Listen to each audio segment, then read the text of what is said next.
ম্যাডামের নানা বসে আছে, ও বলে দেয় দিক কপালে যা আছে। আমি তো আজ রাতে থাকছি না, চলে যাচ্ছি চট্টগ্রামে। আমি এখন যদি এখনই মারা যাই, আজ রাতে ম্যাডাম আমার আর পাহারা দেবে না, বলবো 2-3 জন নিয়ে আসেন, নাই তো আমার ভয় লাগছে জিন আসতে পারে। কথা বলছেন এরা, হয়তো 2-3 দিন পাগল হয়ে যাবে কান্নাকাটি করে।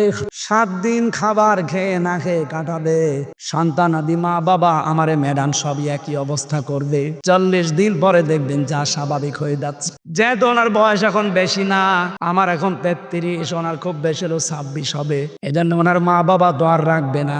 4 মাস 10 দিন পরে দেখবেন আর একটা হামজা দেখে বিয়ে দিয়ে দেবে। কি এটা বাস্তবতা না? বলে নানারে জিজ্ঞাসা করেন, করবে না ওনার নাতিরে? ওইটাই তো খুব বেশি হলো 5 থেকে 7 দিন তার সাথে সংসার করার পরে এ নানার কাছে কল দিয়ে বলবে, নানা ভালোই করেছেন বিয়ে দিয়ে। এখন যার সাথে দিয়েছেন ও হামজার চাইতে 100 ভালো। আমাকে বেশি বলছি না ঠিক বলছি? এটা দুনিয়া ভাই, এইটার নাম দুনিয়া। সুতরাং কারো সুখের জন্য, কারো হাসি খুশির জন্য, আনন্দের জন্য এমন কোন কাজে হাত দেওয়া ঠিক না। বাবা শাহজালাল সব হালাল না। আপনি যতটুকু পাপের বোঝা বহন করতে পারেন অতটুকু পাপ করে যান। আমি প্রথমে এই শব্দ দিয়ে আরম্ভ করেছিলাম, যতটুকু পারেন ততটুকু কাজ করবেন। কারো সুখের জন্য বাম হাতের ইনকাম করা ঠিক, এটা পাগলের কাজ। আমি জেলখানায় হাড়ে হাড়ে হাড়ে হাড়ে এটা টের পেয়েছি যে দুনিয়া পুরাটা ধোঁকা। আল্লাহ তুমি আমাকে এবং সবাইকে এটা 100 ভাগ বোঝার তৌফিক দান করো, বলেন আমি। মা বোন যারা এসেছেন, যেহেতু আমার জেলা, এখানে যারা বসে আছেন, হয় বোন হবেন, চাচি হবেন, মা হবেন, ফুফু হবেন, এরকম কিছুই হবে নাই ভাবি। আপনাদেরকে আমি ভালোবাসি। আল্লাহর কসম, যদি মারা যাওয়ার সময় আপনার স্বামী বলে যে এটা আমার মন মতো ছিল বউ, আপনি জান্নাতি। কিন্তু আমি যা বাস্তবতা দেখছি, 100 জনের 98 জন স্বামী তার বড় পরে নারাজ। কারা কারা নারাজ আছেন হাত তোলেন তো। একজন না, এলাকা ভালো আছে আলহামদুলিল্লাহ। সম্মানিত মা বোনেরা, এটা খুব খেয়াল করে থাকবেন। খাদিজাতুল কুবরা রাদিয়াল্লাহু তাআলা আনহা জীবনে এক ওয়াক্ত নামাজ পড়েননি, একবারও রোজা রাখেননি, একবারও হজ করেননি, একটা টাকা যাকাত দেননি, জীবনে কোনোদিন তিনি পর্দায়ও থাকেননি। কারণ এই বিধানগুলো সব তার ইন্তেকালের পরে নাযিল হয়েছে। অথচ আল্লাহ তাকে জান্নাতে ঘর বানিয়ে জিবরাইলকে দিয়ে সুসংবাদ পাঠিয়েছেন সালাম দিয়ে। একটাই কারণ, তিনি তার স্বামীর পেছনে শ্রম দিয়েছিলেন, সব উজাড় করে দিয়েছিলেন স্বামীর জন্য। আল্লাহ মেয়েদেরকে যেন খাদিজাতুল কুবরার মতো বানিয়ে দেন, বলেন আমিন। আরো জোরে বলেন আমিন। এখানে অনেক পুরুষ মানুষ, আমি সহ বসে আছি। প্রথম 1-1.5 বছর 2 বছর হয়তো নিজের বউ ভালোই লাগে, এরপরে আর আকর্ষণ কমে যায়, ভালো লাগে না, তখন অন্যের বউ দেখলে আনন্দ লাগে। এরকম পুরুষ মানুষ নেই? এটা একটা রোগ। এই রোগের ঔষধ 2টা।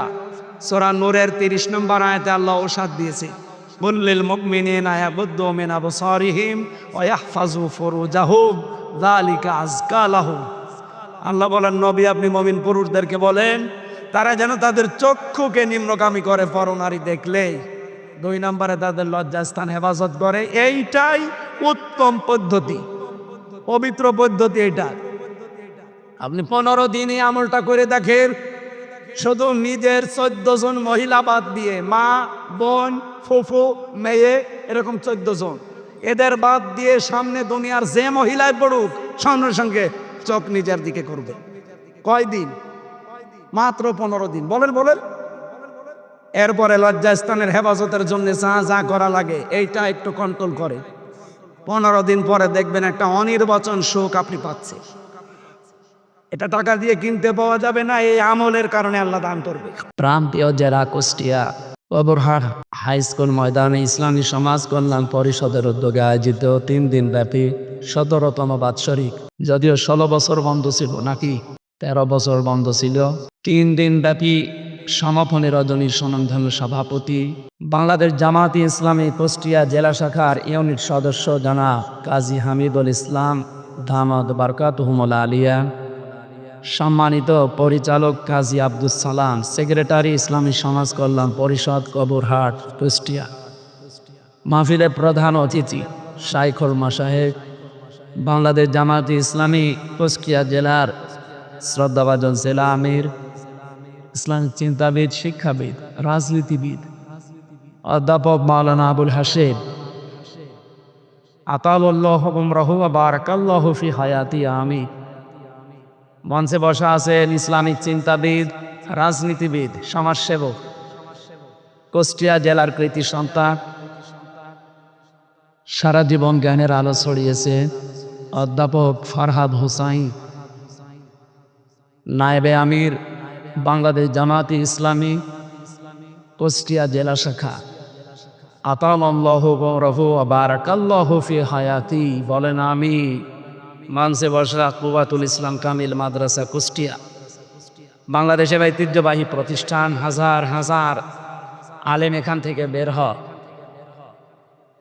ইসলামিক চিন্তাবিদ, শিক্ষাবিদ, মুফাসসিরে কোরআন, মুহাদ্দিস মাওলানা অধ্যক্ষ তারিকুর রহমান, আমার নানা জান দামাত বারকাতুহুমুল আলিয়া, মঞ্চে বসা সম্মানিত ব্যক্তিবর্গ, অনেক মানুষও বসে আছেন আপনাদের পেছনে। কুষ্টিয়ার সর্বজন শ্রদ্ধাভাজন ব্যক্তিবর্গ তারা। রফা'না লাকা যিকরাক, সম্মান মর্যাদা দুনিয়া আখিরাতে যেন আল্লাহ আরো বাড়িয়ে দেন। আরো জোরে বলে, মানুষের মর্যাদা বাড়ে কিসে অনেকে জানে না। অনেকে জোর করে সম্মান নিতে চায়, কিন্তু জোর করে সম্মান পাওয়া যায়? বলেন বলেন, এটা যে পাওয়া যায় না তার প্রমাণ আতার হানিফ। জোর করে নিতে চেয়েছিল, কোথায় পৌঁছিয়ে দিয়েছে আজ।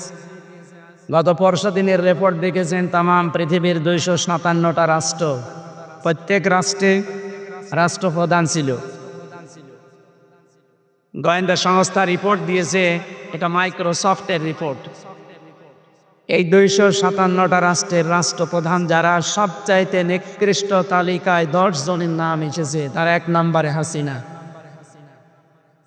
আমি শেখ বলি না, একবারেই হাসিনা বললাম, কারণ ঘৃণিত মানুষদের নাম অত সম্মানে নেওয়ার দরকার নেই। তাহলে হযরত আবু জেহেল বলার দরকার। এই জন্য শেখ শব্দটা একটা সম্মানিত শব্দ। শেখ মানে বুড়ো। শেখ মানে কি? বৃদ্ধ, বুড়ো, মুরব্বী। আর একটা অর্থ আছে শেখ মানে সম্মানিত। এই জন্য এই শব্দটা মনে হয় যেহেতু ঘৃণিত মানুষের তালিকায় উনি 1 নম্বরে, ওনার নামে এই শব্দটা না দেওয়াই ভালো। আপনাকে রাগ করলে 2 নম্বরে নাম এসেছে বাশার আল আসাদের, 3 নম্বরে নাম এসেছে নেতানিয়াহু। এরকম 10 জনের নাম দুনিয়ায় নিকৃষ্ট মানুষের তালিকায়, তার ভেতরে 1ম নম্বরে আমাদের আল্লাহর ওলি। সুতরাং জোর করে মানুষের কাছে সম্মান নেওয়ার চেষ্টা যারা করে তারা বোকা। সম্মান মানুষ আপনাকে দেবে 2টা কারণে। কয়টা? ইয়ারফাউল্লাহুল্লাযীনা আমানু মিনকুম ওয়াল্লাযীনা উতুল ইলমা দারাজা।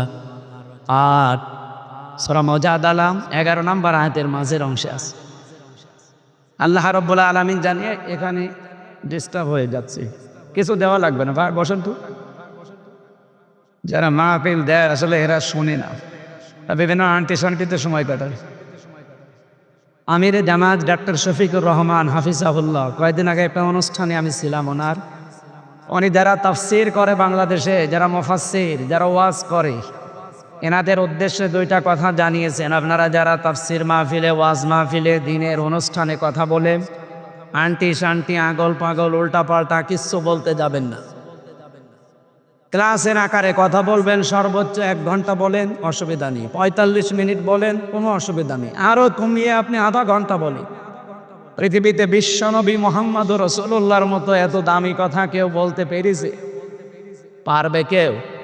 তার জীবনের সর্বোচ্চ বক্তব্য ছিল 27 মিনিট আরাফাতের ময়দানে। বিদায় হজের ভাষণে সর্বোচ্চ 27 মিনিট কথা বলেছিলেন। এটা ঐতিহাসিক প্রেক্ষাপটে আমরা পেয়েছি। তার মতো মানুষ যদি 27 মিনিটে কি কথা বলেছিলেন, আর 1400 বছর চলছে, এখনো পর্যন্ত দুনিয়ার মানুষ এই 27 মিনিটের বক্তব্য কুল কিনারা করতে পারে না, শেষই করতে পারে না এখান থেকে শিক্ষা নিয়ে। আর আমরা এমন হুজুর, এমন বক্তা, 2.5-3 ঘন্টা শুধু চলে যায় জুলিখান আর ইউসুফ নবীর কাহিনী বলতে, অথচ ওখান থেকে যে শিক্ষা দরকার সেটা কিন্তু আমরা বলিও না, নিতেও চাই না। খালি কাহিনী বলেন, প্রেম কাহিনী। কে বলেছে আপনাকে ইউসুফ জুলিখা প্রেম কাহিনী? সূরা ইউসুফ পড়াটা একটা রাজনীতি। এটা কি? ইউসুফ নবী নিজে দায়িত্ব চেয়ে নিয়েছিলেন সংরক্ষণ করার জন্য। আলা জাআলনি আলা খাযাইনিল আরদি ইন্নী হাফিজুন আলিম। এই আয়াতের ব্যাখ্যা ফি জিলালিল কোরআন পড়ে প্রেম কাহিনী বের হবে আপনার।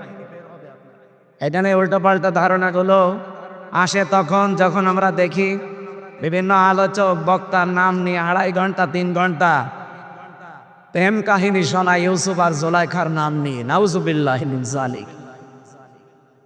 আমরা ওই দিন থেকে শুরু করে চেষ্টা চালাই আমাদের সর্বোচ্চ মুরব্বী অভিভাবক ওনার কথাকে সামনে রেখে আমি যতটুকু বলি আল্লাহর প্রশংসা খুব বেশি হলো 1/2 মিনিট, রাসূলের প্রশংসা 10-15 সেকেন্ড, এরপরে আমরা মূল কথায় চলে যাই।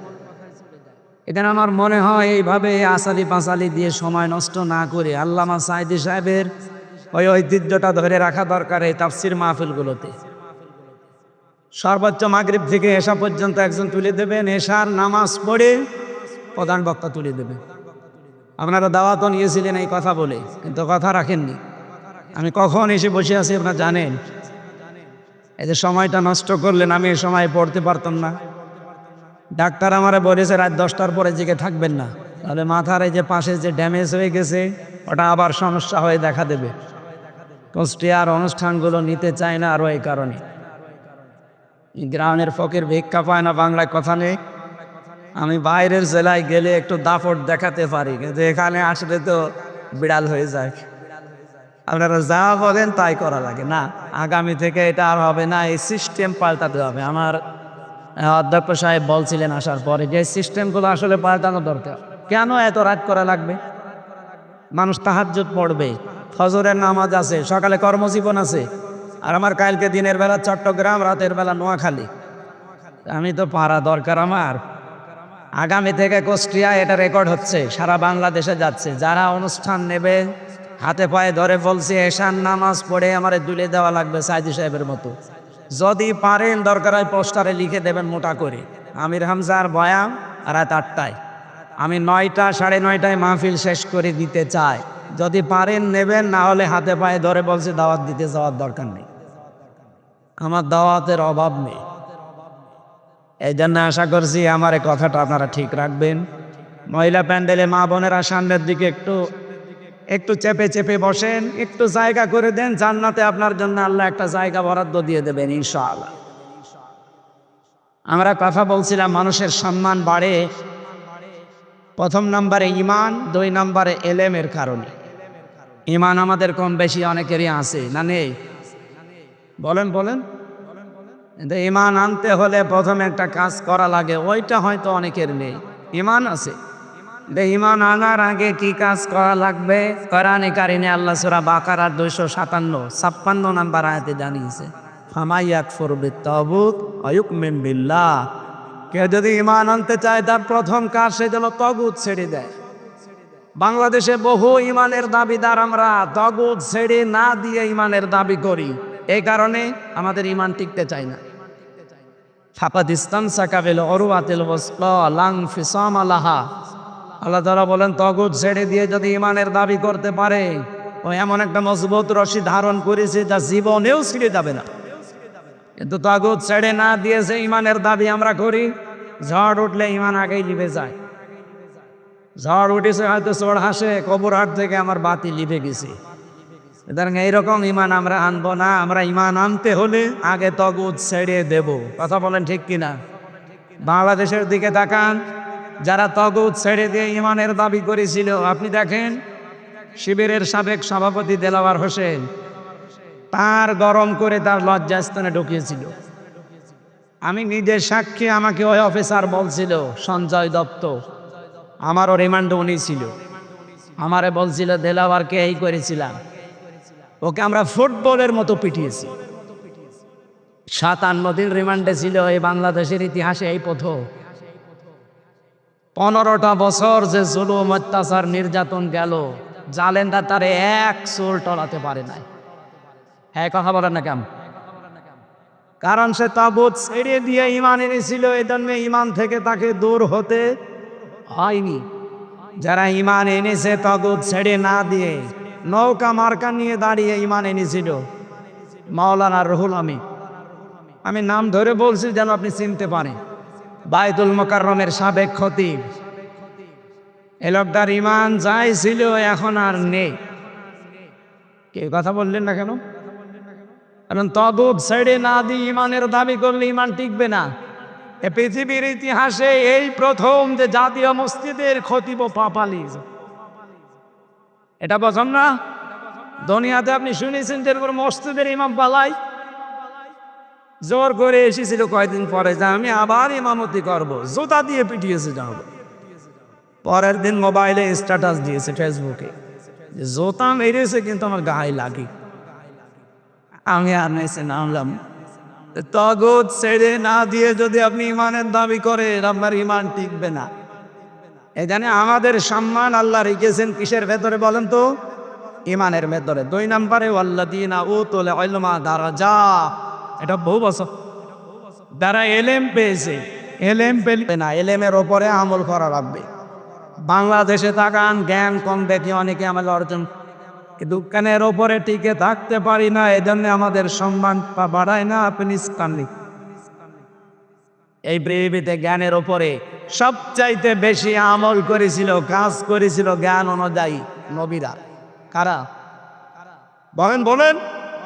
আপনি 2 জন নবী ছাড়া বাকি কোন নবী দেখাতে পারবেন যে পৃথিবীতে তারা লাঞ্ছনা গঞ্জনা অপমানের শিকার হয়নি? হয়েছে এই কারণে তারা জ্ঞানের উপরে সর্বোচ্চ আমল করেছিল। এই জন্য আল্লাহ আফসোস করেছেন তার বান্দাদের উপরে, ইয়া হাসরাতান আলাল ইবাদ মা ইয়াতিহিম মির রাসূলিন ইল্লা কানু বিহি ইস্তাহজিউন। সূরা ইয়াসিনের 30 নম্বর আয়াত। আল্লাহ বলেন আমার আফসোস, আমার আক্ষেপ, এমন কোন নবী রাসূল দুনিয়ায় পাঠালাম না যার সাথে সমসাময়িক মানুষেরা ঠাট্টা বিদ্রূপ করে না, উপহাস করে না। বলেন তো নবীদের চরিত্র খারাপ ছিল? বলেন বলেন। একটাই কারণ, তারা তাদের জ্ঞান অনুযায়ী আমল করেছিল। এই কারণে আল্লাহ দারাজাত, দিন যত যায় নবীদের সম্মান মর্যাদা আল্লাহ বাড়াতেই থাকে। এই জন্য প্রথমে আল্লাহ আরম্ভ করেছেন আয়াতটা ইয়ারফা দিয়ে। রাফা ইয়ারফা এটা মোজারে, বর্তমান ভবিষ্যৎ, প্রেজেন্ট ফিউচার। সুতরাং ইমান আনার পরে যদি এলেম অনুযায়ী জ্ঞান অনুযায়ী আপনি আমল শুরু করেন, দিন যত যাবে আপনার মর্যাদা সম্মান আল্লাহ দুনিয়ায় বাড়াতেই থাকবে। শুধু বাড়াবে না, বাড়াতেই, আরো জোরে বলেন, বাড়াতেই থাকবে। এই জানে যে যার যা ইমান আছে এবং যার যা আমল আছে ওই অনুযায়ী আল্লাহ তার সম্মান মর্যাদা যেন আরো বাড়িয়ে দেন। সকলে বলেন আমিন। সামনে বসে মুসলমান ভাইরা, পর্দা আড়ালের সম্মানিতা মা এবং বোনেরা, প্রশাসনের ভাইরা, প্রাণ প্রিয় কুষ্টিয়াবাসী, আল্লাহর দরবারে শুকরিয়া জানাচ্ছি। 3 দিন 13-14 বছর পরে হলেও কোরআনের আলোচনা এখানে হচ্ছে। যারা বুঝে হোক না বুঝে হোক বন্ধ করে রেখেছিলেন, আল্লাহ যেন তাদের হেদায়েত দেন, বলেন আমিন। আগামীতে কিয়ামত পর্যন্ত কোরআনের অনুষ্ঠান, কোরআন প্রসারে, কোরআন কায়েমে কোনো বাধা আসুক, এটা আমরা আর দেখতে চাই না। এই কথা বলেন না কেন? সেই সংক্রান্ত আয়াত আজকে আমরা পড়েছি সূরা মায়েদার 54 নম্বর আয়াত। এটাকে সামনে নিয়ে বাস্তবতার নিরিখে তাফসীর আকারে কথা বলার চেষ্টা চালাবো ইনশাআল্লাহ। আমাদের শরীরের ভেতরে 17টা জিনিস এমন আছে যা একজনের সাথে আরেকজনের মিল নেই। আমার চামড়ার সাথে ষাঁড়ের চামড়া মনে হয় একরকমই দেখা যাচ্ছে, কিন্তু ষাঁড়ের চামড়া কেটে যাক, ফেটে যাক, ছিঁড়ে যাক, আমার চামড়া কেটে লাগিয়ে দেবেন, পছন্দ ধরবে। লাগবে তো নাই, আরো পছন্দ ধরবে। হ্যাঁ, ওনার শরীরে আমার শরীরে 9768 প্রকার চামড়া আছে। যে কোনো চামড়া আপনি লাগিয়ে দেবেন, কেটে ভালো হয়ে যাবে। এটার দ্বারা এটাই বোঝাতে চেয়েছেন, আমি হাদিসের ব্যাখ্যা বলছি। আল্লাহ রাব্বুল আলামিনের আয়াত হচ্ছে ওয়ালা তাজিরু ওয়াজিরাতু বিজরা উখরা, কিয়ামতে কেউ কারো বোঝা বহন করবে না। এই আয়াতের ব্যাখ্যায় একটা হাদিস এসেছে, এটা তাফসীরে হাক্কানিতে আছে। মুহাদ্দিসিন ইকরাম ব্যাখ্যায় লিখেছেন যে আমার চামড়া ওনার সাথে মেলে না, পছন্দ ধরে লাগিয়ে দিলে কিয়ামতের দিন উনি আমার পাপের বোঝা বহন করে নিয়ে বেড়াবে। এই কথা আমাকে উনি শোনায়। ওই কথা আমি শুনি আর বিশ্বাস করে বসে আছে যে না, চিন্তা নেই, বাবা আছে। উনি একটা ভণ্ড আর এটা একটা পাগল। এক কথা বলেন না কেন? এরকম বহু ভণ্ড দেশে নেই। কারো উপরে ভরসা করা যাবে না, নিজের কাজের উপরে ভরসা করে থাকা লাগবে। যতটুকু কাজ কারবার করেন ওইটার উপরে ডিপেন্ডেন্ট হবে, কারো উপরে ভরসা করে কোনো লাভ নেই। কি কথা বললেন না কেন?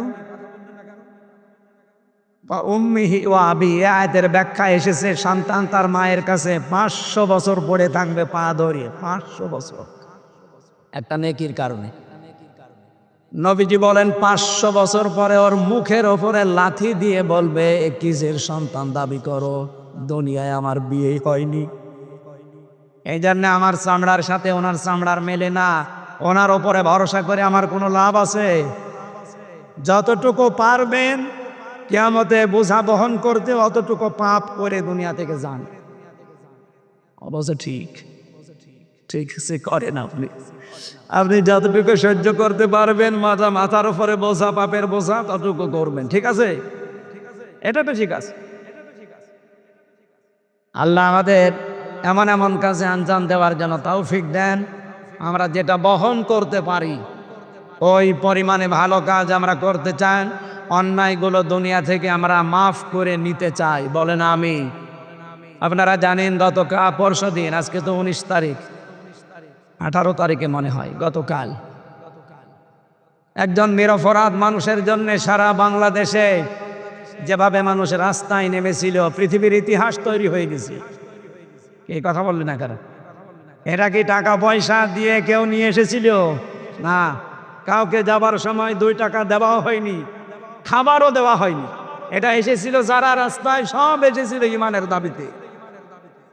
1500 বছর আগে হুদায়বিয়ার সন্ধির যে ঘটনা আসে, জন্মের পর থেকে আমরা শুনি, এখানে একটা শিক্ষা আছে। 1399 জন মানুষকে নবীজি শপথ বাক্য পাঠ করাচ্ছিলেন। গতকালকে বিকাল 3টা থেকে সারা বাংলাদেশের প্রতিটি জেলায় উপজেলায় যেভাবে শপথ বাক্য পাঠ করিয়েছে অনেকের দায়িত্বশীলেরা, এই সিস্টেমটা নবী 1500 বছর আগে তিনি করে দেখিয়েছেন। তারাও এরকম এটিএম আসহারুল ইসলামের মতো একজন মানুষকে, নিরপরাধ নির্দোষ, তাকে আটক করে হত্যার মিথ্যা কথা ছড়িয়ে দিয়েছিল। তার নাম ছিল হযরতে উসমান ইবনে আফফান রাদিয়াল্লাহু তাআলা আনহু। নবীজি কথাটা শোনার পরে বললেন, আমার সাথে এখনো 1399 জন আছে।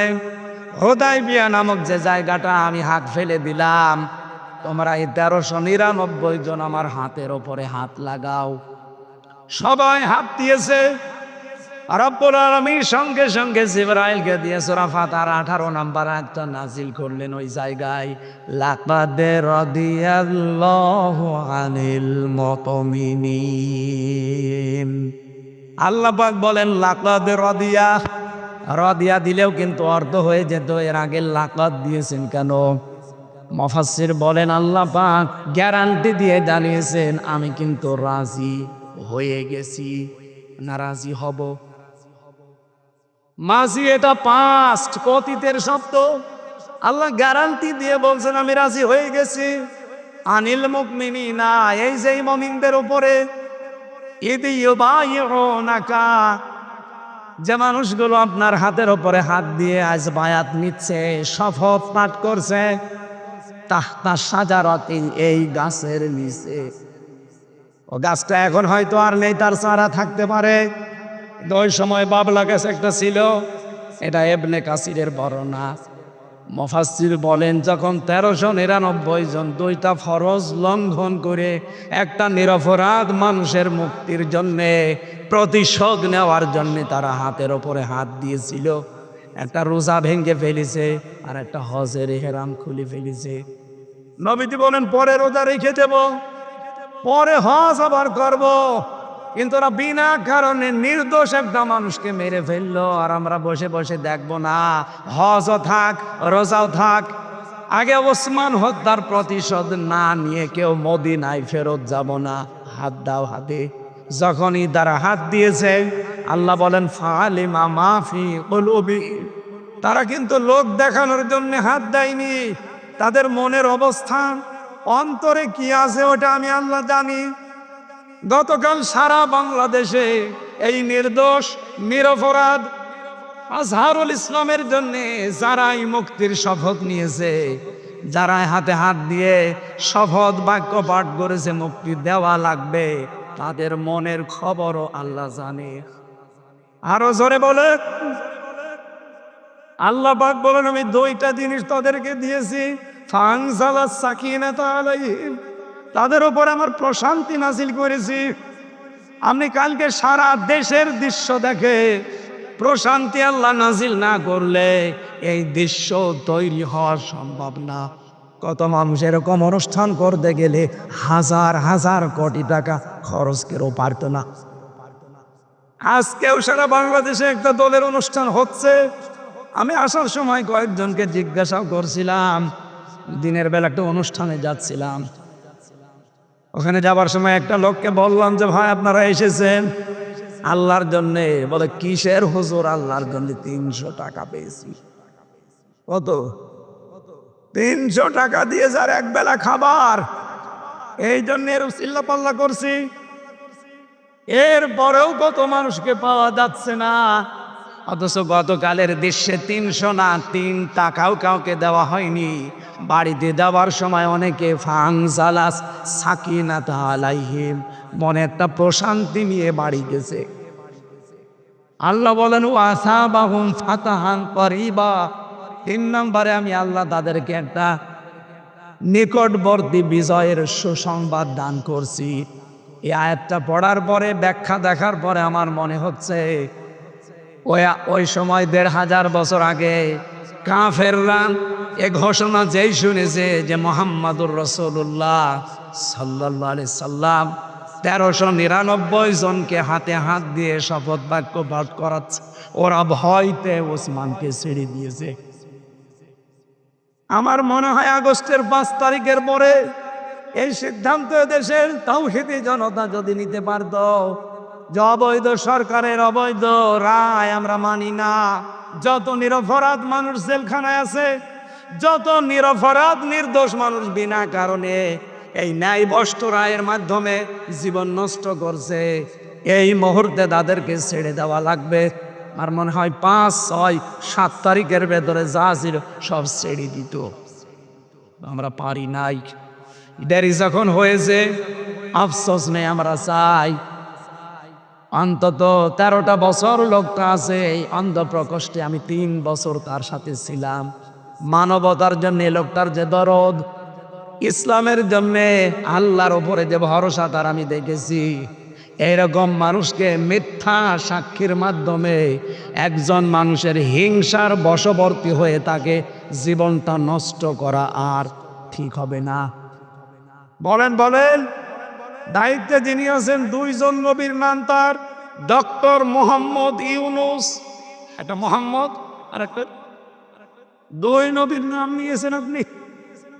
আশা করব এ দেশের মানুষের মনের কথাগুলো বুঝবেন। আল্লাহ বলেন ফাআলিমা মা ফি কুলুবিহিম, আমি কিন্তু জানি যে ওদের মনে এই কথা আছে কিনা। 1399 জন যখন হাতে হাত দিয়ে বাক্য পাঠ করছিল, এটা শুধু মুখের কথা না, এটা তাদের মনের কথা। এই জন্য এদেশে যারা এই রাস্তায় নেমেছে, আপনারা বিভিন্ন মাধ্যমে দেখতে পেয়েছেন, এই দৃশ্যগুলো শুধু আমাদের মুখের না, এগুলো সব আমাদের মনের কথা। কথা বলেন ঠিক কিনা? সুতরাং ওই সময় নবীজি বাম হাতটা উপরে তুলে দিলেন।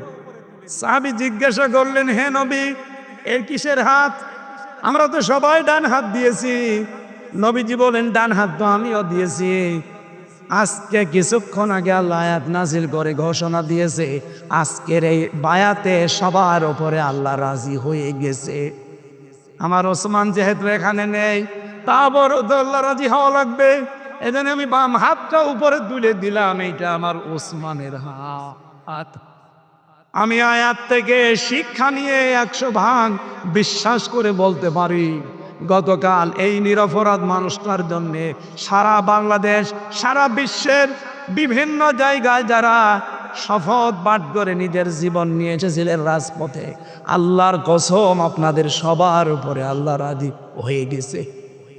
কারণ আমরা লোক দেখানোর জন্য আসি নাই, মুখ থেকেও বলি না, এটা মনের কথা আমাদের। আমরা চাই তাকে মুক্তি দেওয়া হোক। কথা বলেন, এই আওয়াজ দেওয়া যাবেন ভাই।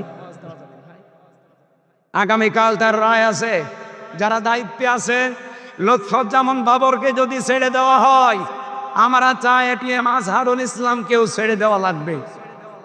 এটা রাজনীতি না, এটা আমাদের ইমানের দাবি।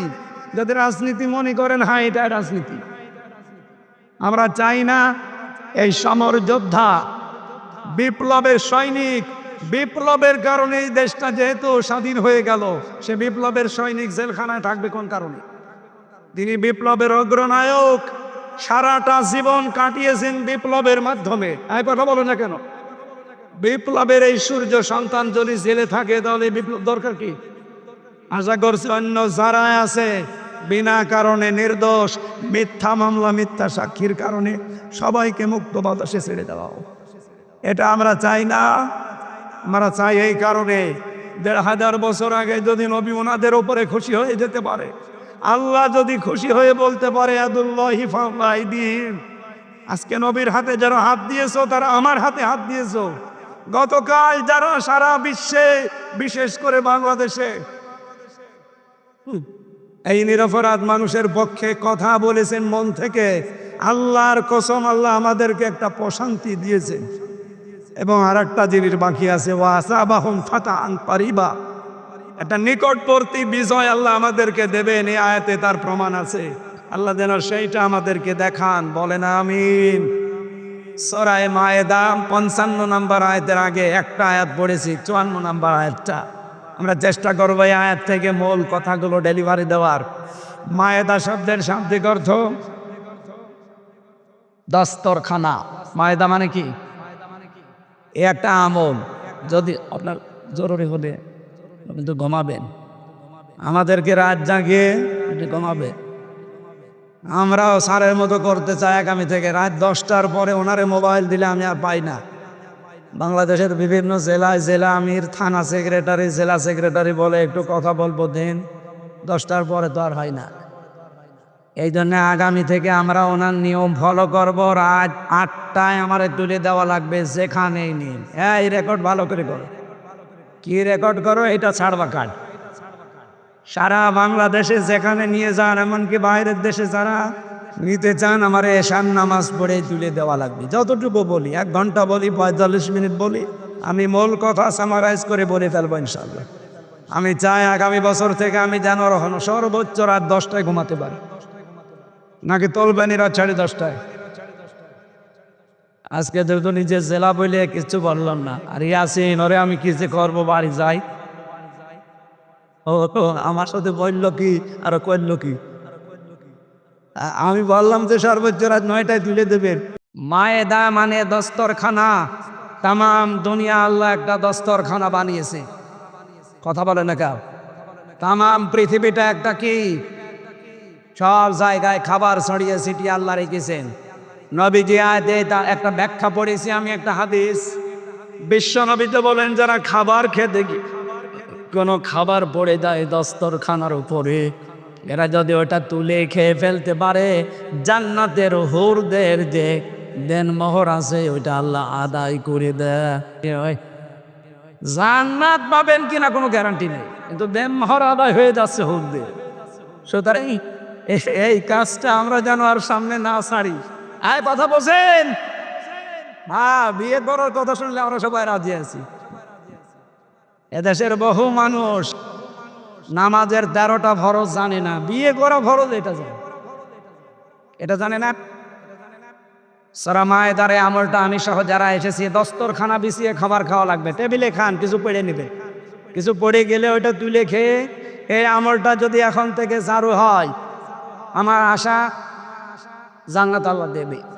না তো হুর পাবো কোথায়? জান্নাতি যদি না দেয় তো হুর নেই, হুর না হবে দেন মোহর কিসের? এই জন্য আশা করছে আমলের মাধ্যমে জান্নাত হবে, হুরও পাবো, দেন মোহর আদায় হবে ইনশা। আজকের তেলাওয়াতকৃত আয়াত 120টা আয়াত আছে এই সূরায়, মাত্র একটা আয়াত পড়েছি, 54 নম্বর আয়াত। আজকের আলোচনার বিষয় ফিরে আসা। কি বললাম? বলেন বলেন। রাব্বুল আলামিন ডাক দিয়েছেন এখানে ইমানদারকে। আমি যে ইমানের সংজ্ঞা বললাম, আপনারা কি বুঝেছেন? ইমানের দাবি করলেই কিন্তু হবে না। জাতীয় মসজিদের সাবেক খতিবেরও ইমান ছিল, দেলাওয়ার ভাই, শফিকুল ইসলাম মাসুদ ভাই, এদেরও ইমান ছিল, কিন্তু একজনের ইমান উড়ে গেছে আর একজনের ইমান বৃদ্ধি হয়েছে। কথা বলেন ঠিক কিনা? এখানে ইমান আনতে হলে আগে তাগুত ছেড়ে দেওয়া ইমান আনা লাগবে। আল্লাহ ওই রকম ইমান আনার তৌফিক দেন, বলেন আমিন। ডাক দিচ্ছেন আল্লাহ, ইয়া আইয়ুহাল্লাযীনা আমানু, ওহে যারা ইমানের দাবি করো, মাইয়ার দাদা মিনকুম, তোমাদের ভেতরে যে ব্যক্তি ফিরে যাবে, আন দীনিহি, আমার দিন থেকে, ইসলাম থেকে, কোরআন থেকে, ফাসাফা ইয়াতিল্লাহ, আল্লাহ বলেন অতি শীঘ্রই আমি তাদেরকে দেখাবো, বিকৌমি ইউহিব্বুহু, এমন একটা জাতি তাদের উপরে আমি নিয়ে এসে দেব যারা আমি আল্লাহকে ভালোবাসি, ওয়ায়ুহিব্বুনাহু, আমি নিজেও তাদেরকে ভালোবাসি, তারাও আমাকে ভালোবাসে। আদিল্লাতিন আলাল মুমিনিনা ইজ্জাতিন আলাল কাফিরিন, আর এই সমস্ত মানুষগুলোর ভেতরে কয়েকটা গুণ পয়দা হবে। এক নম্বরে গুণাবলী পাওয়া যাবে, তারা নিজেদের ভেতরে, মুমিনদের ভেতরে থাকবে রহম দিল, কোমল হৃদয়ের অধিকারী, আর কাফেরদের প্রতি হবে ভয়ঙ্কর এবং কঠোর। ইউজাহিদুনা ফি সাবিলিল্লাহ, তারা আল্লাহর রাস্তায় সংগ্রামকারী হবে, প্রচেষ্টা চালাবে। ইউজাহিদুনা ফি সাবিলিল্লাহি ওয়া লা ইয়াখাফুন, তারা ভয় করবে না লাওমাতা লাইম, কোন তিরস্কারকে।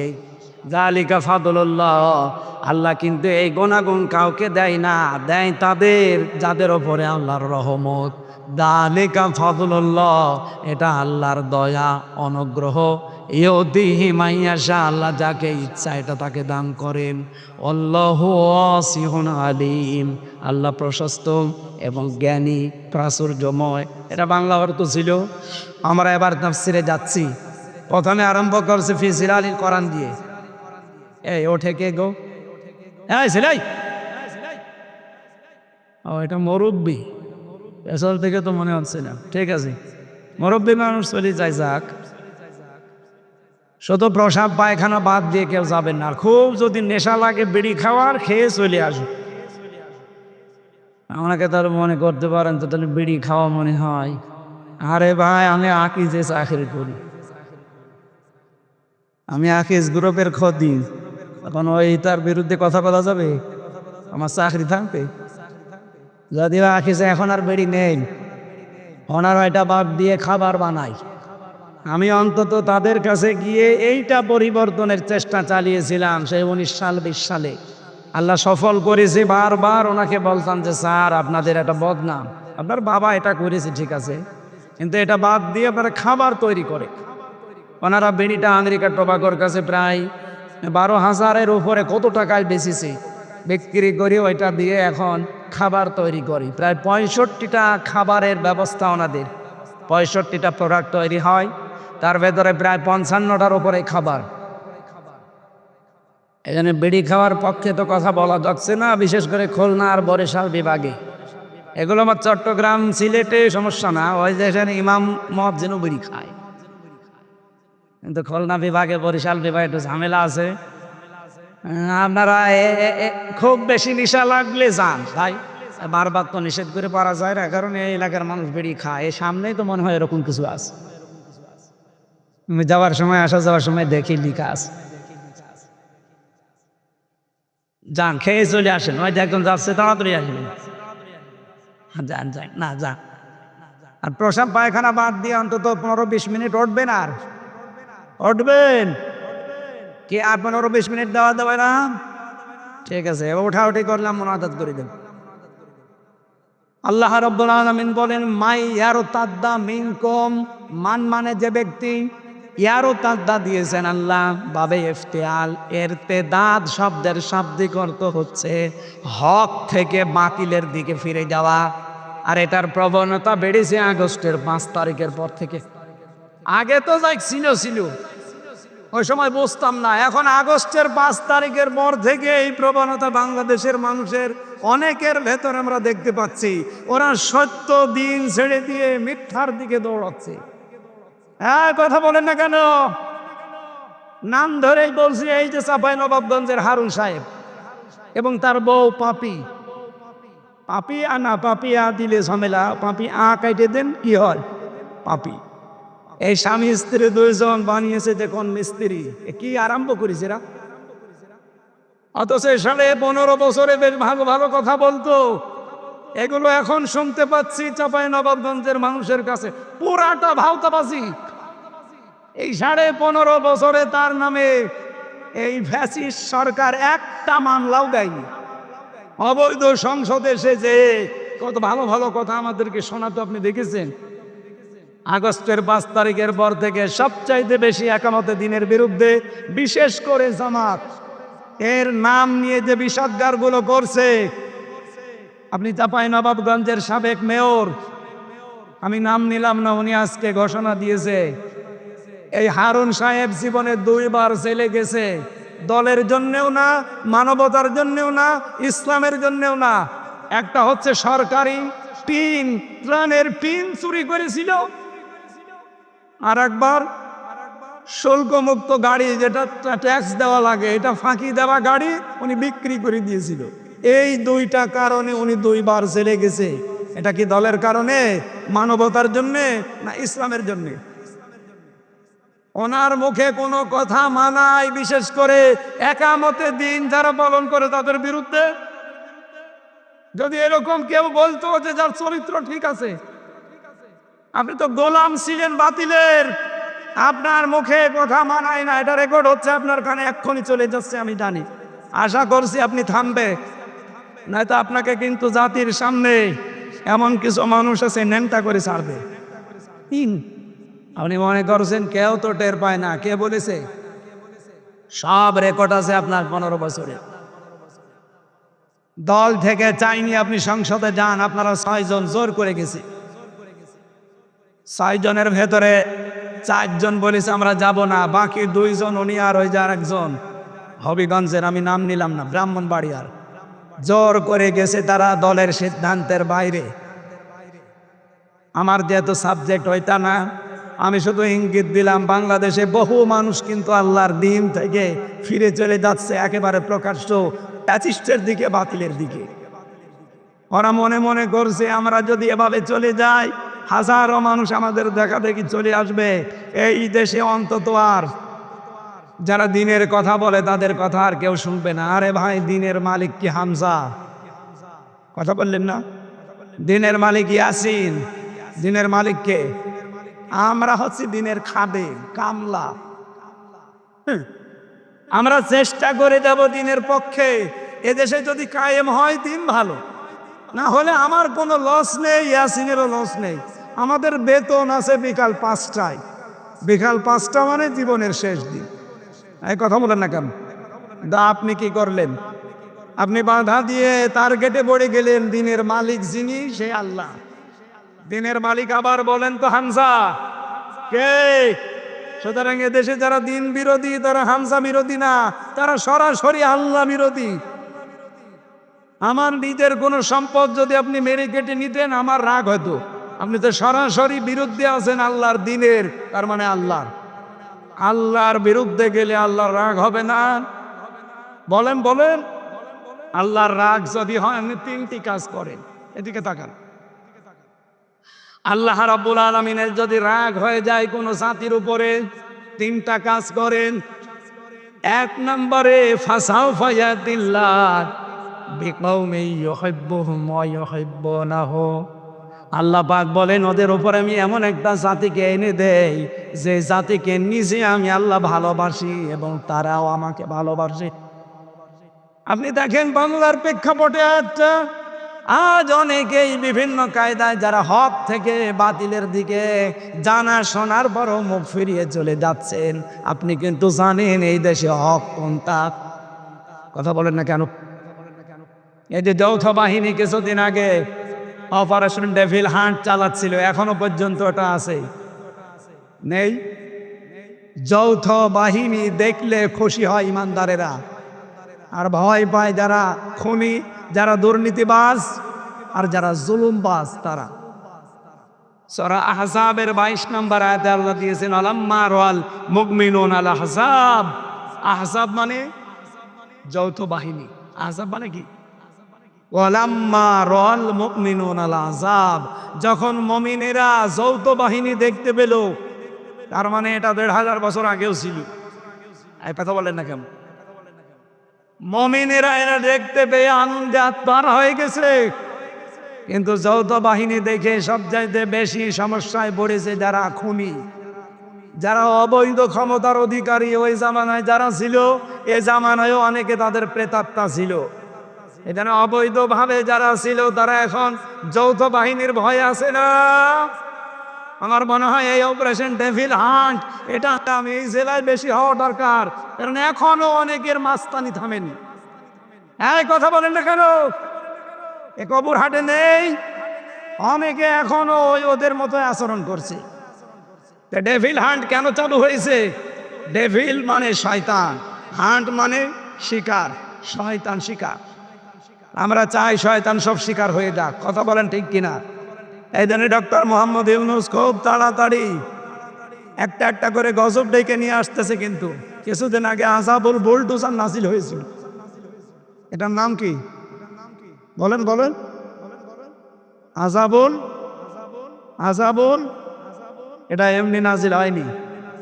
সাতক্ষীরা, চাঁপাইনবাবগঞ্জ, চট্টগ্রাম এই জেলাগুলোতে তাকান, 2013 সালে হাজার হাজার মুসলমানদের বাড়ি ঘর বুলডোজার দিয়ে মাটির সাথে অনেক জালেম মিশিয়ে দিয়েছে।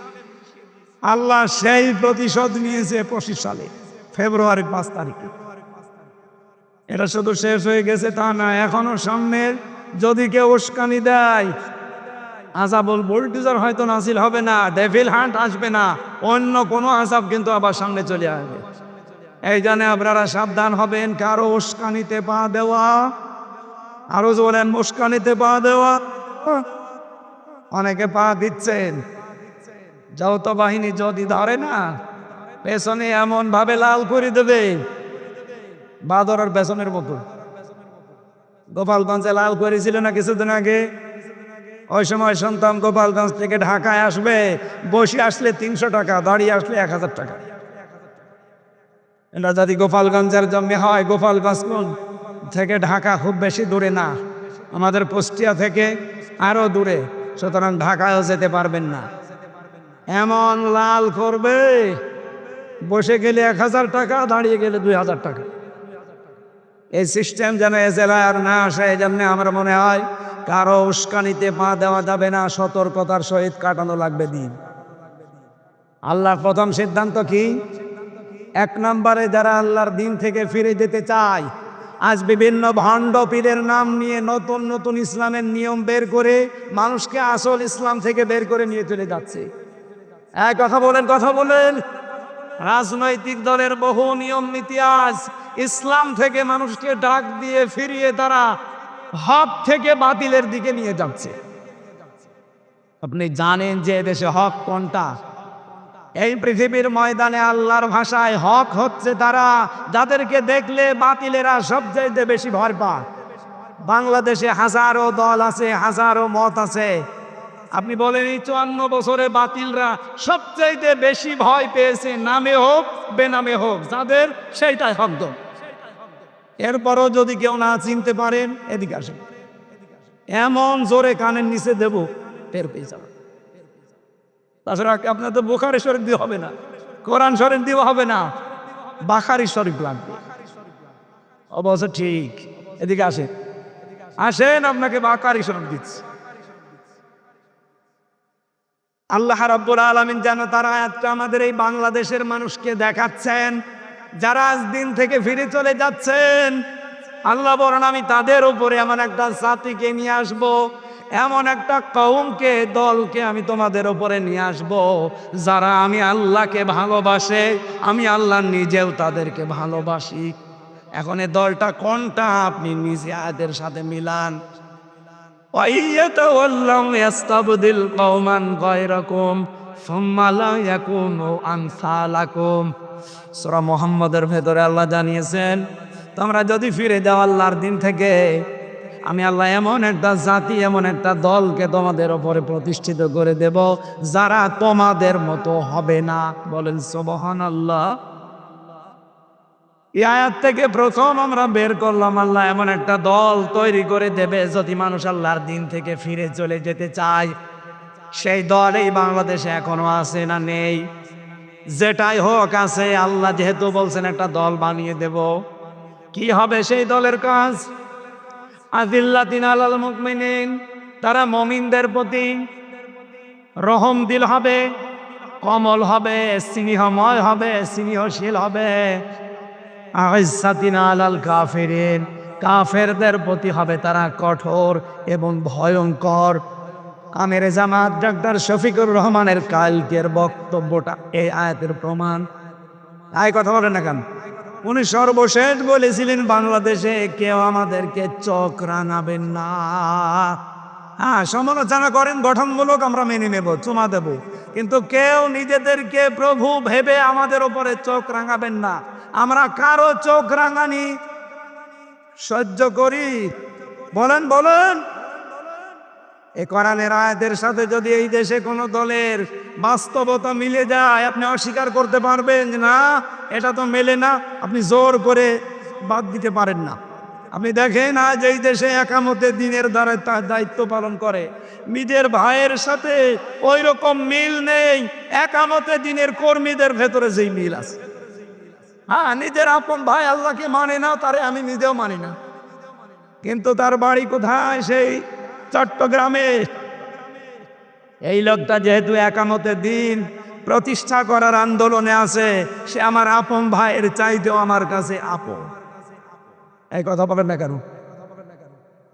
আযিল্লাতিন আলাল মুমিনিন, মুমিনদের উপরে রহমদিল হওয়া লাগবে। এই গুণটা এখন সর্বত্র ছড়িয়ে দেওয়া লাগবে। কারণ মুহাম্মাদুর রাসূলুল্লাহ ওয়াল্লাযীনা মাআহু আশিদ্দাউ আলাল কুফফার রুহামাউ বাইনাহুম, মুহাম্মদ সাল্লাল্লাহু আলাইহি ওয়াসাল্লাম আল্লাহর রাসূল এবং তার উম্মত বলে যারা দাবি করবে, তার সঙ্গী সাথী যারা হবে, তাদের প্রথম গুণ হবে নিজেদের ভেতরে তারা রহমদিল, আর কাফেরদের প্রতি তারা কঠোর এবং ভয়ঙ্কর। কাফেরদের যত অনুষ্ঠান আছে সব অনুষ্ঠানের উপরে নারী পুরুষ কড়া হওয়া লাগবে, কঠোর হওয়া লাগবে। এই যে ফেব্রুয়ারি মাসের কয়েকদিন আগে যে দিবসটা গেল, কি নাম? বিশ্ব ভালোবাসা দিবস। এই মাইয়ার তাদ্দা মিনকুম এই শব্দের ব্যাখ্যায় আমি পড়েছি, ইরতেদাদ মানে পরিবর্তন করা, ইরতেদাদ মানে ফিরে যাওয়া, ইরতেদাদ মানে হক থেকে বাতিলের দিকে চলন্ত অবস্থায় চলে যাওয়া। সুতরাং আল্লাহর নামকে যারা পরিবর্তন করে দিয়েছে তাদের নিয়ে আসা দিবস এই 14 ফেব্রুয়ারি। শফিক রহমান, এই লোকটার নাম ছিল শফিক রহমান। ইংল্যান্ড থেকে এই বিশ্ব ভালোবাসা দিবস আমদানি করেছি। সাংবাদিকরা প্রশ্ন করছে, স্যার আপনার নাম তো শফিক রহমান, রেহমান করেন কেন?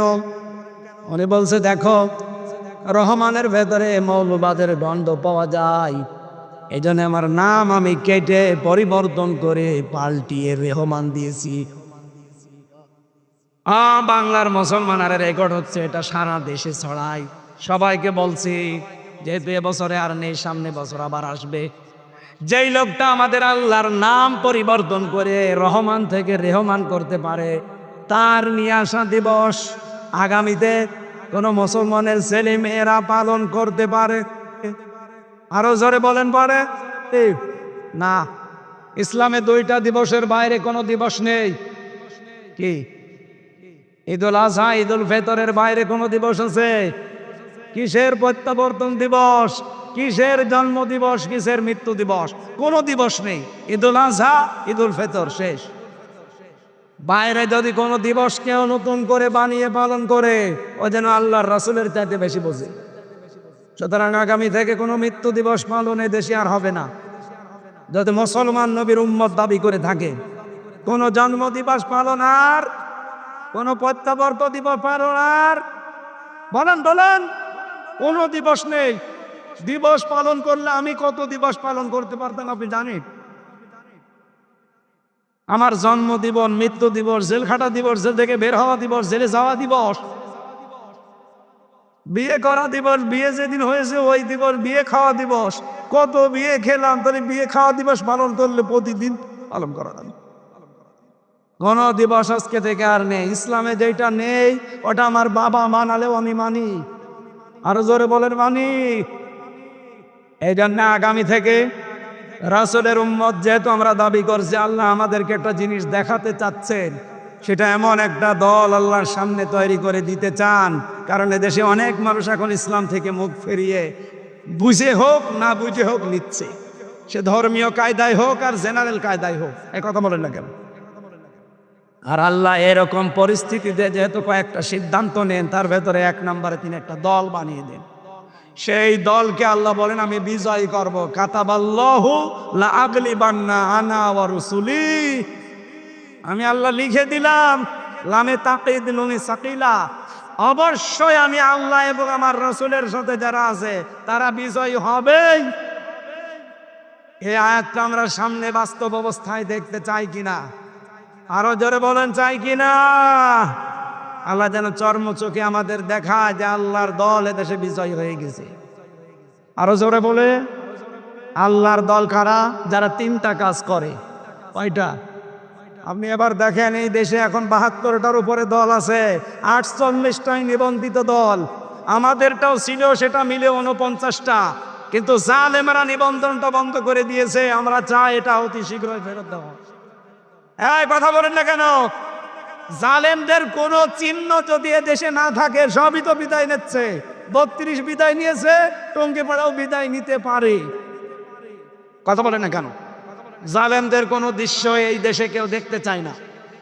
কি কথা বলেন না কেন? কেউ দেখতে চায়? সবাই বলছে কোন জালেমের দৃশ্য এই দেশে থাকবে না। সুতরাং জালেমের দেওয়া অবৈধ রায়ও এই দেশে থাকবে না। আমাদের নিবন্ধন, বিশেষ করে দাড়িপাল্লা ফেরত দেওয়াই লাগবে। কথা বলেন ঠিক কিনা? এটা শুধু আমি এই কয়েকজন মানুষের সামনে না, এটা রেকর্ড হচ্ছে না, 18 কোটি মানুষের পক্ষ থেকে বলতে চাই, এই অবৈধ রায় বাদ দিয়ে আমাদের জায়েজ নিবন্ধন এটা ফিরিয়ে দাড়িপাল্লা ফেরত দেওয়া লাগবে। এই কথা বলেন না কেন? বলেন এটা চান কিনা? এই ন্যায় চান কারা দেখি? লিল্লাহে তাকবীর।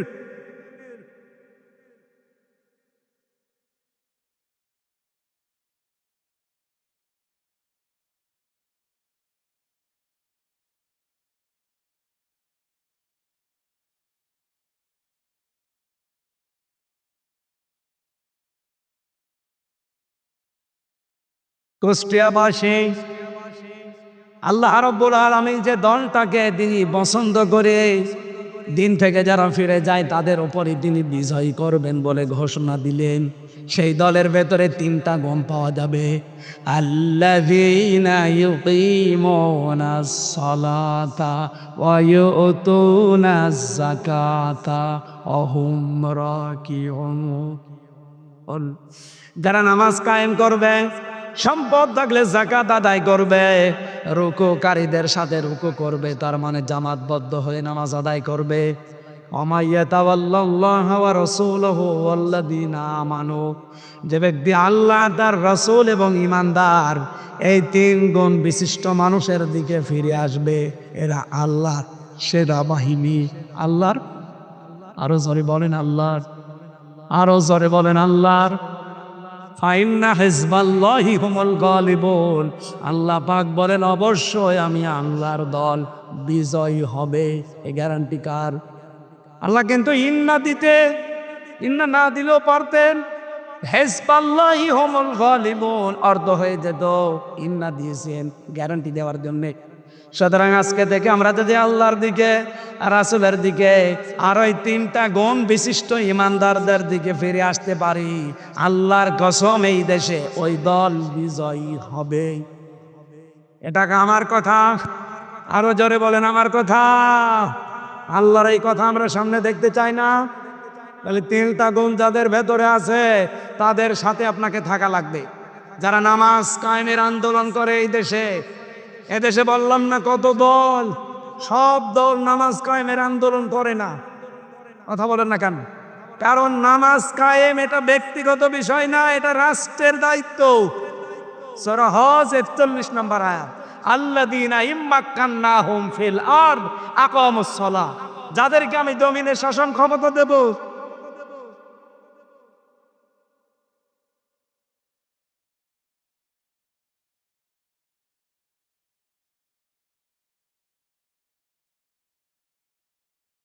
ঠিক আছে, টাকা না, কিছু লাগবে না, ঠিক আছে। যাদেরকে আমি জমিনে শাসন ক্ষমতা দেব, তারা যদি মমিন বান্দা হয়, এদের প্রথম কাজ হবে তারা নামাজের বিল কায়েম করবে। এ ঘোষণাকার। তো তারা নামাজ কায়েম করা এটা কিন্তু ব্যক্তির না, এটা রাষ্ট্রের দায়িত্ব। আরো ধরে বলেন, এই কথা বলা রাখবে, এটা কার দায়িত্ব? রাষ্ট্রের। এই রাষ্ট্র গঠন করার জন্যই তো সামনে দিন আসতেছে। 300 এমপি এবার সংসদে যাবে। আমরা চাই 151 জন অধ্যাপক ফরহাদ হোসেনের মতো কোরআন বুকে নিয়ে যেন যেতে পারো। কারণ এরকম মানুষ 151 জন যদি কোরআন বুকে নিয়ে সংসদে যায়, প্রথম অধিবেশনে বলবে, মাননীয় স্পিকার, আমরা নামাজের বিল চাই। 300 জনের ভেতরে এরকম 151 জন যদি হাত তুলতে পারে, পরের দিন নামাজ এই দেশে রাষ্ট্রীয়ভাবে কায়েম হয়ে যাবে। আপনি হয়তো ফরহাদ হোসেনকে একটা ভোট দিয়েছিলেন, ওই দিনের পরে 18 কোটি মানুষ নামাজ পড়বে। আপনার একটা ভোটের কারণে 18 কোটি মানুষ নামাজ পড়ছে। 18 কোটি মানুষের নামাজের সওয়াব আপনি একটা ভোট দেওয়ার কারণে পাবে। মাওলানা কতগুলো বসে আছেন, জিজ্ঞাসা করেন তো, আমি যদি ব্যাখ্যা ভুল করি ধরিয়ে দিন। তাআওয়ানু আলাল বিররি ওয়াত তাকওয়া ওয়া তাআওয়ানু আলাল ইসমি ওয়াল উদওয়ান ওয়া লা তাআওয়ানু আলাল ইসমি ওয়াল উদওয়ান। ভালো কাজে ওকে অন্যকে সাহায্য করো, অন্যায় কাজে কেউ কাউকে সমর্থন যোগাবে না। এই আয়াত সামনে রেখে আমরা এমন এমন কাজে মাইয়াশফা শাফাআতান হাসানাতান ইয়াকুল্লাহু নাসিবুম মিনহা ওয়া মাইয়াশফা শাফাআতান সাজ্জিয়াতান ইয়াকুল্লাহু কিফলুম মিনহা ওয়া কানা আল্লাহু আলা কুল্লি শাইইন মুকিতা। সূরা নিসা 85 নম্বর আয়াত। কোন মানুষ যদি ভালো কাজ করে আর আপনি যদি সাহায্য করেন, ও ভালো কাজ করে যে সওয়াব পাবে, আপনি শুধু সাহায্য করে সওয়াব পাবেন। আমি ওনার নাম বললাম শুধু, এরকম মানুষ যদি কাউকে পান অবশ্যই তারে ভোট দেবেন, যেই লোকটা সংসদে কোরআন বুকে নিয়েছে নামাজের বিল কায়েম করবে। এই কথা বলেন না কেন? আপনি ভোট দিয়েছিলেন একটা, নামাজের সওয়াব পাবেন কতগুলো? 18 কোটি। এখানে নামাজ কায়েমের দায়িত্ব যেহেতু ব্যক্তির না, এটা রাষ্ট্রের। আর আমরা এরকম একটা রাষ্ট্রের সামনে চাই, এটা ফেরেশতারা বানিয়ে দেবে। বলেন বলেন, এই কাজে যদি কাউকে শরীক না পায়, বুঝবেন আল্লাহ আপনাকে ভালোবাসে না। 2 নম্বরে যাকাত ভিত্তিক অর্থনীতি কায়েম করা লাগবে, এইটাও রাষ্ট্রের দায়িত্ব। ওনাদের মতো 151 জন মানুষ যদি বলে আগামী থেকে আগামী সংসদে আমরা অধিবেশনে যাকাতের বিল চাই, কায়েম হয়ে যাবে 151 জন হাত তুললে। তখন যাকাতের ওয়াজ করা লাগবে না। বাংলাদেশে ইসলামী ব্যাংক নেই, কথা বলছেন না কেন? 28 থেকে 32টা নিয়ম নীতি মেনে তারা চলে। তাদের মুশারাকা আছে, মুদারাবা আছে, মুরাবাহা আছে, বায়ে সালাম আছে, বায়ে ইস্তেসনা আছে, বায়ে মুআজ্জাল ওয়াহেদা আছে, এরকম 28টা থেকে 32টা। বাংলাদেশে যত ব্যাংকিং ব্যবস্থা আছে সবগুলোকে যদি এই নিয়ম নীতি মেনে চলতো, তাহলে আমাদের সুদের মতো গোনায় জড়িত হয়ে মায়ের সাথে জেনা করা লাগতো না। আমরা চাই সোনালী, রূপালী, চৈতালি ব্যাংক আছে, ও হবে কয়দিন পর। সোনালী, রূপালী, চৈতালি, অগ্রণী যত ব্যাংক আছে সব ব্যাংক চলবে ইসলামী ব্যাংকের আদলে। এটা হবে তখন যখন যাকাত ভিত্তিক অর্থনীতি রাষ্ট্রীয়ভাবে কায়েম হবে। আরে ভাই, এইটাই তো আমরা চাই, আমরা যেন মায়ের সাথে জেনা করে কবরে না যায়। কামিল মাদ্রাসার প্রিন্সিপাল বসে আছে, পেছনে কত আলেম দেখতে পাচ্ছেন। আমরা চাই এই দেশে আমরা কেউ আর মায়ের সাথে জেনা করতে চাই, অথচ আমরা অনেকে করছি। এখানে কত মানুষ বসে আছে টাকা ছেড়ে রাখে, নাকি কবরানি নেই? টাকা ছেড়ে রাখে 1000, মাসে মাসে 200 টাকা বেশি পায়। আমি জানি কবরহাট এলাকায় আর খাজানগরে বেশি, আল্লাহর ওলি সব এই এলাকায়। টাকা ছেড়ে রাখে, টাকা আসে, বলেন সুবহানাল্লাহ। অনেক চালাক মানুষ আছে, টাকা ছাড়ার সময় নিজের নামে ছাড়ে না, বর নামে ছাড়ে। যদি গোনা হয় বর নামে হবে। চালাকি করে পার পাওয়া যাবে? অথচ আপনি মায়ের সাথে কেবল জেনা করে আসলেন। যারা এই সুদের টাকা খান তারা সরাসরি জেনা করেন কার সাথে? ও বাংলার মুসলমানেরা, এই যে বারবার চিল্লায় আমরা এই কারণে। আপনি মায়ের সাথে জেনা করে এসে নামাজে দাঁড়িয়েছেন, সামনে রোজার মাস, রোজা রাখবেন, আপনার নামাজ হবে? রোজা হবে? বলেন। আরে ভাই, এত কষ্ট করে নামাজ পড়ে রোজা রেখে যদি নাই হয় তো ও করে কি করবেন আপনি? এই জন্য আগামীতে যাই করি যেন আল্লাহর দরবারে কবুল হয় সেই নিয়ত নিয়ে বলছি। সামনে জাকাত ভিত্তিক অর্থনীতি কারা কায়েম করতে চায়, রাষ্ট্রীয় ক্ষমতায় কারা গেলে জাকাত এই দেশে রাষ্ট্রীয়ভাবে কায়েম করবে, আপনি টের পাচ্ছেন না? এরপরে যদি বলেন না হুজুর আমি বুঝি না, এই এদিকে আসেন, আপনাকে বোঝাচ্ছি, এদিকে আসেন। জোরে কোদাল ছাড়া আপনার হবে না। অহম রাকিউন, রুকুকারীদের সাথে যারা রুকু করে, যারা জামাতবদ্ধ হয়ে নামাজ আদায় করে, এমন দল আপনি করেন যে দলের জামাতবদ্ধ নামাজ তুরের কথা, নামাজই নেই। অথচ এই বাংলাদেশে বললাম ৭২টার উপরে দল আছে, একটা দল আপনি এমন পাবেন যে দলে নামাজ একা পড়েন না জামাতে পড়েন, ওইটাও আপনাকে লিখে রাখা লাগবে, পরের মাসে ওইটা আবার দেখানো লাগবে। কথা বলেন না কেন? এরপরেও যদি কেউ খুশি না পান, আপনি আমার বাড়িতে যেন একা একা আপনাকে দেখাবো, এ জায়গায় বলা সম্ভব না। বলেন না আমি এখনো তো টের পাই না। বাংলাদেশে ৭২টার উপরে দল চলছে, একটা দলের কর্মসূচিতে নামাজ ৫ ওয়াক্ত জামাতে পড়েন না একা পড়েন, এটা মানে কি লেখা লাগবে, পরের মাসে দেখানো লাগবে, ভুল হলে সংশোধন করে দেবে। আল্লাহর আয়াতের সাথে মিলে যাচ্ছে না যে যারা রুকুকারীদের সাথে রুকু করে, জামাতবদ্ধ হয়ে যারা নামাজ আদায় করে, এই ৩টা গুণ যাদের ভেতরে আপনি পাবে, এই মানুষগুলোর সাথে মিশে থাকবেন, কারণ এই মানুষগুলোকে আল্লাহর সামনে বিজয়ী করবে। আল্লাহর ঘোষণা মিথ্যা হওয়ার সম্ভাবনা আরো জনের আছে। দুনিয়ার জীবনটা যেহেতু ধোঁকা, সত্যি কথা বলছি, কোরআন এই যে আমি মাথায় নিয়ে বলতে পারি, পৃথিবীর জমিন ধোঁকা, ধোঁকা এবং ধোঁকা। এটা জেলে ৩ বছর থাকার পরে আমি আরো বেশি বুঝেছি। বিশেষ করে মা বাবা, স্ত্রী, সন্তান, সবগুলো ধোঁকা। আমি আমার বর নাম নিয়েই বলছি, যেহেতু রেকর্ড হচ্ছে, ম্যাডাম আবার আইতে থাকতে দেবে তো রাতে, চাটা জাহাই হবে। ম্যাডামও আমার জন্য ধোঁকা। ও যতই ভালোবাসুক আমাকে, কোরআন বলেছে অমাল হায়াতুদ দুনিয়া ইল্লা মাতাউল গুরুর, পৃথিবীর সব কিছু ধোঁকা। কে বলছেন? ম্যাডামের নানা বসে আছে, ও বলে দেয় দিক কপালে যা আছে। আমি তো আজ রাতে থাকছি না, চলে যাচ্ছি চট্টগ্রামে। আমি এখন যদি এখনই মারা যাই, আজ রাতে ম্যাডাম আমারে আর পাহারা দেবে না, বলবো ২-৩ জন নিয়ে আসেন, নাই তো আমার ভয় লাগছে জিন আসতে পারে। কথা বলছেন এরা? হয়তো ২-৩ দিন পাগল হয়ে যাবে, কান্নাকাটি করে ৭ দিন খাবার খেয়ে না খেয়ে কাটাবে। সন্তান আদি মা বাবা আমারে ম্যাডাম সবই একই অবস্থা করবে। ৪০ দিন পরে দেখবেন যা স্বাভাবিক হয়ে যাচ্ছে।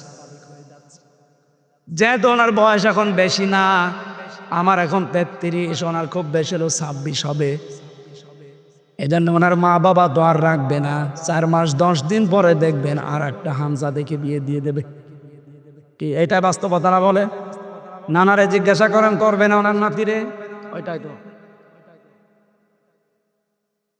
খুব বেশি হলো ৫ থেকে ৭ দিন তার সাথে সংসার করার পরে এ নানার কাছে কল দিয়ে বলবেন, নানা ভালোই করেছেন দিয়ে দিয়ে, এখন যার সাথে দিয়েছেন ও হামজার চাইতে ১০০ ভালো। আমাকে বেশি বলছি না ঠিক বলছি? এইটা দুনিয়া ভাই, এইটার নাম দুনিয়া। সুতরাং কারো সুখের জন্যে, কারো হাসি খুশির জন্য, আনন্দের জন্য এমন কোনো কাজে হাত দেওয়া ঠিক না। বাবা শাহজালাল সব হালাল না। আপনি যতটুকু পাপের বোঝা বহন করতে পারেন অতটুকু পাপ করে যান। আমি প্রথমে এই শব্দ দিয়ে আরম্ভ করেছিলাম, যতটুকু পারেন ততটুকু কাজ করবেন। কারো সুখের জন্য বাম হাতের ইনকাম করা ঠিক, এটা পাগলের কাজ। আমি জেলখানায় হাড়ে হাড়ে হাড়ে হাড়ে এটা টের পেয়েছি যে দুনিয়া পুরাটা ধোঁকা।